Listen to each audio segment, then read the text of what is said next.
And Michael. I'd like to thank everyone in person as well as virtually who was able to make it out to this amazing event. Without further ado, I'm going to pass the microphone on to our guest speaker, Mr. Sean Shirley. He will be speaking to us all about credential harvesting. Sean, by all means, take the seat and, right left. Thank you. Thank you, Michael. All right, hello, everybody. Thank you for coming. My name is Sean Shirley. I am the secretary of the HawkNet Cybersecurity Club and a SOC analyst at Level Blue. Today, we're going to be talking about Credential Harvester. So a little bit about me. I'm a senior at the University of Houston Clear Lake, majoring in computer science with a minor in cybersecurity. I'm certified in CompTIA Security Plus and Alien Vault SIEM AVSE. My first intro to cybersecurity, really job-wise, was I got an internship at a company called Hexagon, where we focused more on like cybersecurity solutions for industrial control systems like plants and manufacturing companies, stuff like that. And then did that for a summer last year, and then I got put on with AT&T Cybersecurity, which is now Level Blue, and I am now the shift lead SOC analyst. So I work in a security operations center where we just have 300 customers that we monitor their traffic and their network and stuff like that. And we have alarms that we review and investigate. Yeah, that's me. So we're going to start with what is a credential harvester? Um, so credential harvester is it's a tactic used to acquire sensitive information, often without the user's knowledge. What it kind of is threat actors will set up like a fake site. Usually, like a lot of the common ones are like a Microsoft login page, where it looks just like a Microsoft login page, and the compromised user usually gets an email, a phishing email that has this malicious link inside of it, and when they click on it, they'll get sent to a page that looks like a Microsoft login page. They'll input their credentials, and a lot of times these days, the threat actors can set up a reverse proxy. Well, we'll get into it a little bit more, but they'll set up a reverse proxy so that they can send the user to an actual Microsoft homepage, so the user has no idea that they even got compromised. That's that. Yeah. So why is it dangerous? Especially at my work, a lot of what we see is like business email compromise and stuff like that. So it's one thing that this user that their account is now compromised, but this can lead to like other phishing attempts. So now that this user, their business email is compromised, the threat actor a lot of the times will send out more phishing emails from now a trusting account from to other employees of the company. We see a lot of like ACH scams, where they'll contact accountants at the company and try to forward payments to their bank account, stuff like that. So not only is a user getting compromised, but it can lead to a lot of business, financial hardship, stuff like that. So some indicators of compromise for credential harvesters, things to look out for. We'll see this in a couple of slides where we have a real world example, but if you do click on the link and you come to this, you see a Microsoft login page, some things to look out for is like a mismatched URL. A lot of times the URL and the email that you got won't match what's on the page. It won't like a normal Microsoft login page will say like login.microsoft.com, stuff like that. And a lot of these they'll have different characters like a zero instead of an O, stuff like that. Those are some things to look out for. A lot of the times, these threat actors, they're trying to do this quickly, or they're not very particular about how they're setting up these pages, so you can find discrepancies in the Microsoft logo or things of that nature. And then one thing that we'll see here in a minute is suspicious redirects. So the URL will have one domain, and then it'll be a long URL, and you'll see a second domain in the URL, which will be a redirect to a malicious website. Okay, so hopefully you guys can see this, but this is a picture of an actual alarm from my job. It was scrubbed for like customer data, but this is kind of what I do every day. I get an alarm like this. It has like a description, a method. So this is a phishing alarm, and the method is potentially malicious URL was clicked. And so, yeah, it just has some information about the data source and everything like that. But we can see this device external ID is the URL that the user clicked. And this is kind of what I was talking about with suspicious redirects. Uh, so in the first, try to use my mouse so they can see online. But this first link um, is a clean website, a normal website where we can see like a little further in this emoteract.com. And after some deeper analysis, we find out that that's an actual malicious website. So the user will click on this link and it'll get redirected to the emoteract.com. We'll kind of talk about it here in a minute. But this is, I mean, these are kind of things that we look at when we're looking at alarms. We see stuff like that that kind of bring up some red flags for further analysis. So this is what we would do if we saw that. We decided, hey, this is kind of sketchy. These are some next steps that we would do. We would do some deep link analysis. Um, there's something called OSINT, open source intelligence, that we use a lot at work. That could be a whole presentation on itself, but in a nutshell, it's just a lot of these websites that we use that you can bring URLs, IP addresses, hash values, different artifacts from alarms that we're investigating, and you can put it into this website and it'll tell you whether or not it's like a known malicious URL. If it's a clean website, you can bring in a hash and it'll tell you if it's like a Microsoft, like signed by Microsoft. It just has information about these things. So this is the first thing that we'll do. We'll bring the URL to some OSINT sites. But what's interesting about this one is I'll go back for a second just to show you. When we initially brought the URL to a site called VirusTotal, where you can search URLs and stuff like that, it's going to check the first domain. So it'll come back as clean, which can be problematic if you're not, like if you don't know what you're looking at. Well, and actually, obviously it's a credential harvester. So the next thing after that, so I was able to know that we can check the second domain to see if that one's malicious. So I pulled the second domain and just checked that and OSINT and found that it was malicious. So once we see that, we can go to something like a sandbox. I use AnyRun. If anyone's interested, it's free for students. If you have a student email, you can sign up. And AnyRun's really cool because there are a lot of features for it, but I use it mainly to put in URLs into it. And so a sandbox just is a little like virtual machine that's kind of separated from your host machine, so you can visit these malicious sites, interact with them. You can even upload, I think it's an advanced feature of the website, but you can upload malicious files and detonate them and see what they do and stuff like that, just in a safe environment. So that was the next step we did. And we'll see the picture of it in a second, but I brought the URL to sandbox environment for further analysis. And then some of these OSINT sites, URL scan, stuff like that, it has details about the website, so we can verify page authenticity, check SSL certificates, domain registration, stuff like that. Okay. So this is a screenshot from AnyRun of the URL, and see, you can even see, well, actually, we'll see in a second. But just at first glance, we can see that the first thing we would notice is this URL right here. First of all, it's not matching what was even in the alarm. Secondly, we can say that that's a weird URL. It's not like a login.microsoft, anything like that. And I just scrubbed the email address from this picture just for customer discrepancy. But under this enter password was like actually they already had the username from the email of the user that clicked on the link.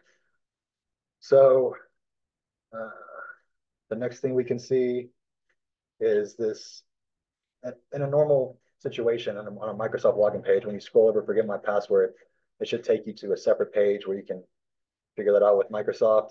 But we can see here when we scrolled over it, you can just see the last little part of it. But it just brings you back to the same page. So you're just kind of in this loop of credential harvester, and it's not actually Doesn't have the functionality of a Microsoft login page. Uh, so that's that. Well, and this is where, well, I'll show you a little short video I made later, but this is where the user, if they're not educated on this kind of stuff, they would just enter their password, and likely the threat actor, like I said, it can have a reverse proxy setup to where he can forward it to a Microsoft page. The threat actor will get the credentials. You can even get the session token and everything like that, and then forward uh, the compromised user to a Microsoft page so they won't even know that they're compromised. And again, we'll see it a little bit later, but getting these session tokens can bypass MFA, stuff like that. So while MFA is super important for everyone to have enabled, it's not the end all be all. So yeah, education is really important. And then just a little bit after the attack, so I found that that was obviously a credential harvester. And so now that we know that, we can look into, we can pivot on the user and look at their activity. When we did that, we started seeing some logins from China, like directly after they clicked on that link and input their, we don't know for sure that they input their credentials, but we can infer that that happened after we got an alarm that a user clicked on a malicious link. It was a credential harvester, and then we're seeing uh, foreign logins from China. Uh, yeah, so actually they failed the login attempts, but we know that it could have caused a lot of damage to the user organization using this compromised account.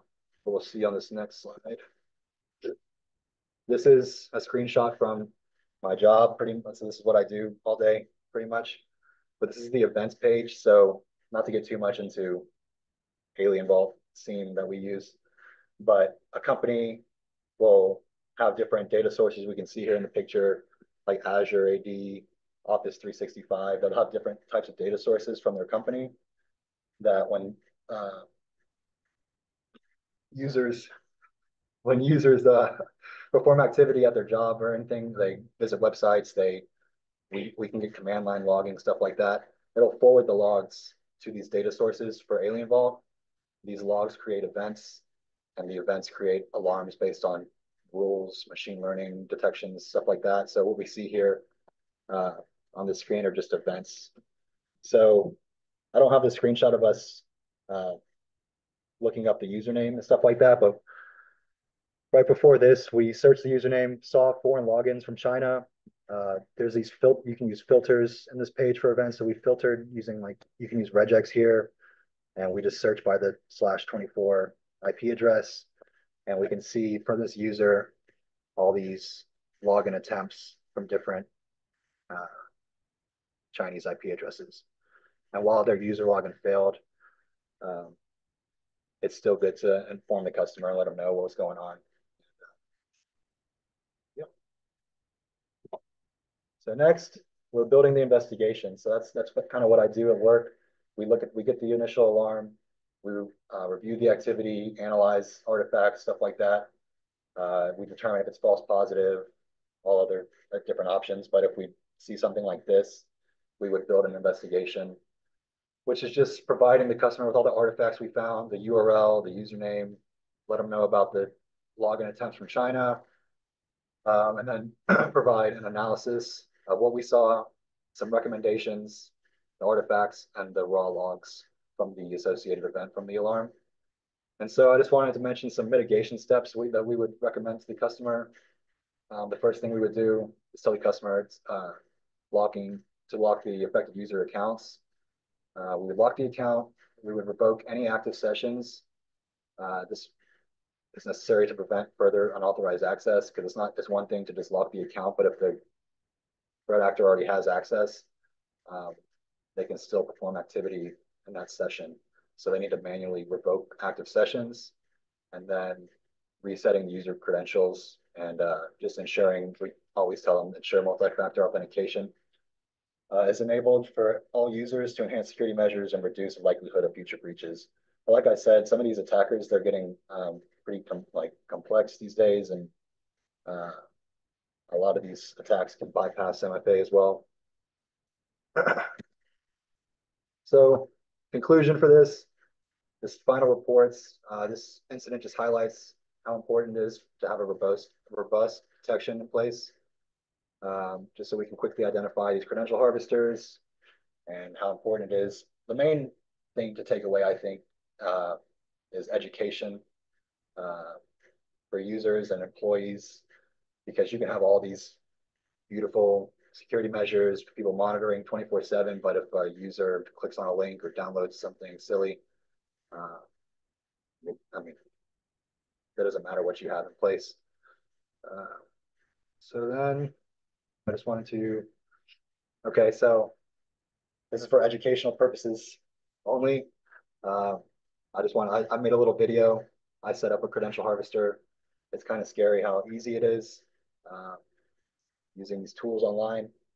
So I won't go into what the tool is or anything like that, but essentially this tool so I set up a domain. This is a test.pro.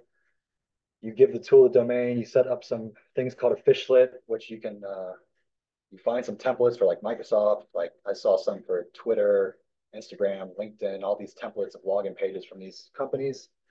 You set it up through fishlets, yada, yada, yada, and it gets you a thing called a lure. So it gets you this URL. So this would be the URL that a threat actor would, or they could use something like Microsoft with a zero instead of an O, to stuff like that. This is the URL they would use in a phishing attempt, sending a phishing email out to many people and to see where it lands. Uh, yeah, it might take a couple seconds, but so I just visited the URL. It's going to bring us to a Microsoft login page lookalike.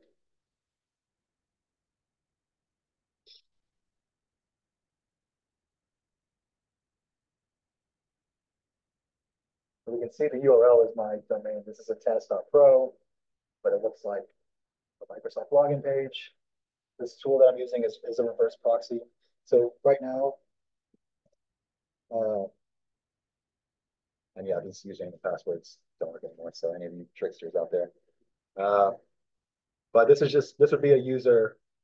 This test Harvey 6 would be like a username that clicked on the link, saw this Microsoft page, because I forgot to mention earlier, but a lot of the phishing emails that we see a lot of is like a subject line of you have documents of you, or like DocuSign or something like that, and they'll be like, oh no, and they'll click on it, and then it'll bring you to a page um, that says, oh, to view this document, you need to log into your Microsoft account or something like that. So I mean, it looks pretty legit. Uh, so that would be that. And I forgot to mention as well that the credential harvester I saw at work, when you clicked on the link, it brought you to a CAPTCHA page, like an actual CAPTCHA and everything. So it really looked legit for someone that wouldn't like isn't educated in this topic. So this is just a user entering their username and password. All good here.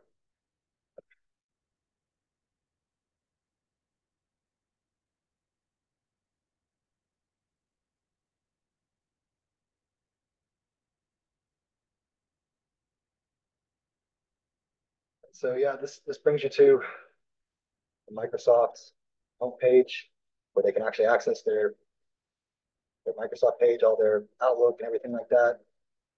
So this would be like this is the compromised user just accessing. And we can see here in the command line, this is where the tool is used. We can see that the threat actor got the username, got the password, and got the session token. And so, so I mean, it's great that we got the username and password. That's one way to compromise this user. But even if the user reset their password, they realize that they were compromised, this tool gives us the session token. I'll show you here. So we can take this session token, copy it, and you can just download a free browser extension for cookies, and where you can import cookies sessions. So we can see here, I'm just going to the actual Microsoft login page, portal.office.com. So this is the real site, or login.microsoft online. I'm going to pretend I don't have the credentials already. And I go to this cookie browser extension, import the session I got from the Credential Harvester tool, import it, and you refresh the page, and you're in their session. Now I'm in Microsoft365.com, and I'm in their environment. That's that. And then I had one more little video.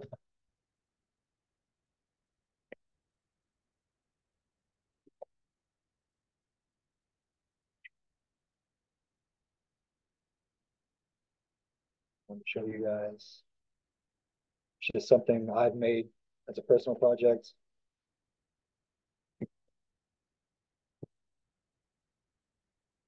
Sorry about this.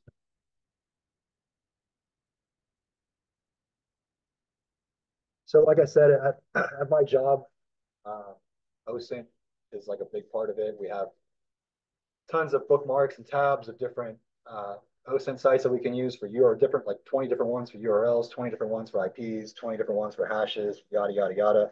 And they recommend we use multiple sites when checking an artifact, is because this is open source intelligence and you just need to verify your information.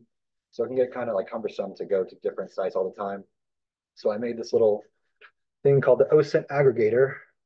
Uh, it's very much in its infancy, but it's just a little GUI tool. We can see here, we can select an IP address, a URL, or a hash value. In this video, we're going to do an IP address. And so we're checking the IP address to see if it's a known malicious IP, if it has hits in the past of malicious activity, it'll get reported into these sites. And a lot of these OSINT sites like VirusTotal, Abuse IPDB, IP info for the geolocation, stuff like that, they have APIs that you can use. So I just wrote some code to hit up these APIs with this IP address, pass it, it returns some JSON format, and I'm just able to format it into a pretty little report.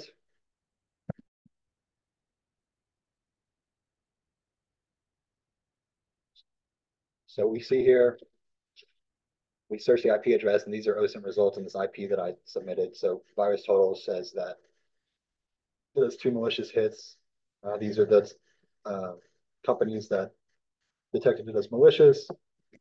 Same thing with Abuse IPDB below. It gives you a little more information, uh, like the ISP, country code, stuff like that, and then IP info right there.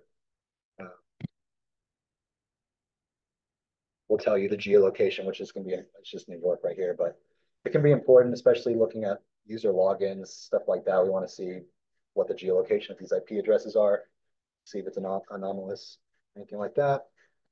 And then next, we're going to check the URL real quick. And what's cool about the URL functionality is there's an OSINT tool called urlscan.io. And you can search URLs in it, and it'll give you a lot of info about the website itself. But one of the cool things it can do, um, the OSINT tool will actually visit the site, take a screenshot of the landing page, and return it back to you, so you can kind of get an idea of what you're looking at without actually visiting the site. And so I was able to use that in the API and return the screenshot as well. It takes a second to load to hit up the API.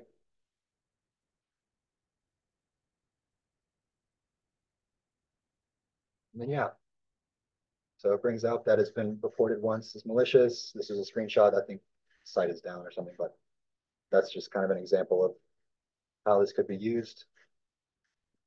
And yeah, I don't know how to get out of this video.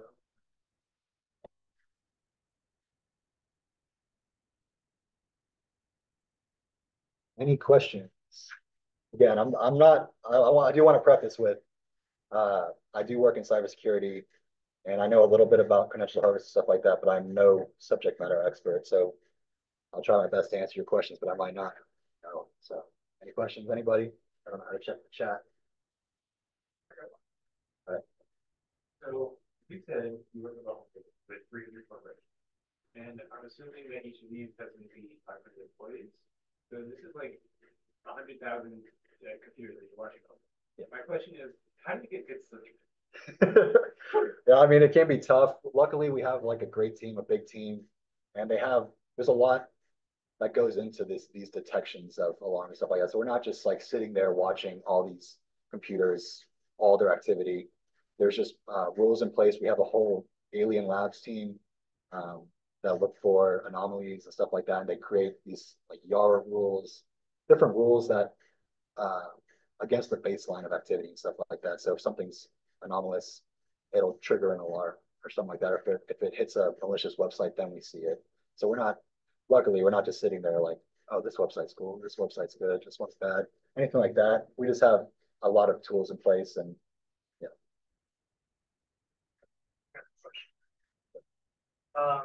You demonstrated the tool that would show you the country of origin from where they're doing the phishing or whatever.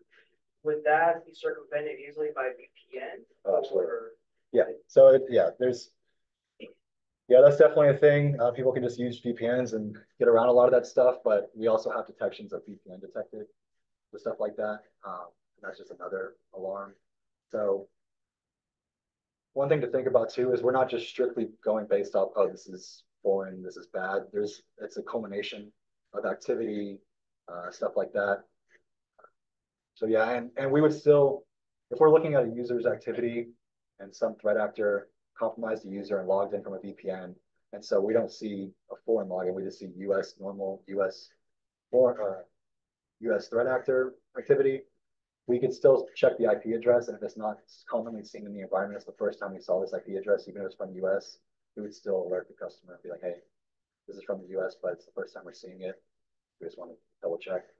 Okay. Oh, yeah. Also, click on the Zoom shoot. Anyone in the chat if there we go.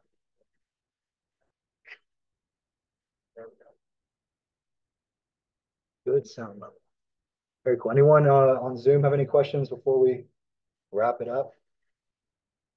I don't know if Mike wants to take over or say anything. I don't know. But I am done with my presentation. So thank you guys very much for letting me share. Appreciate Give a round of applause.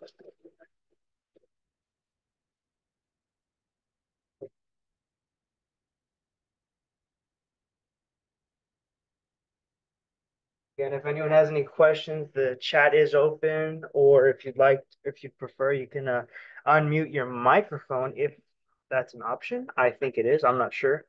But by all means, ask. We have this room until 7:30, I believe. Um,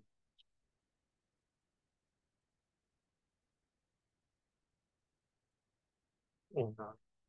Well, I think I don't see any questions, so therefore, I want to thank everyone in person as well as everyone virtually who was able to make it out to this event.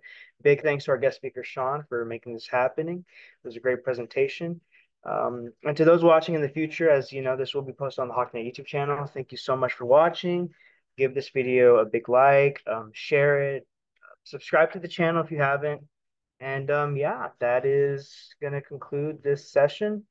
Um, Off the top of my head, there's nothing for next week yet planned. However, big things are coming for HawkNet. I can assure everyone that. Have a great day, everybody. Thank you so much. And let me find out how to end the recording.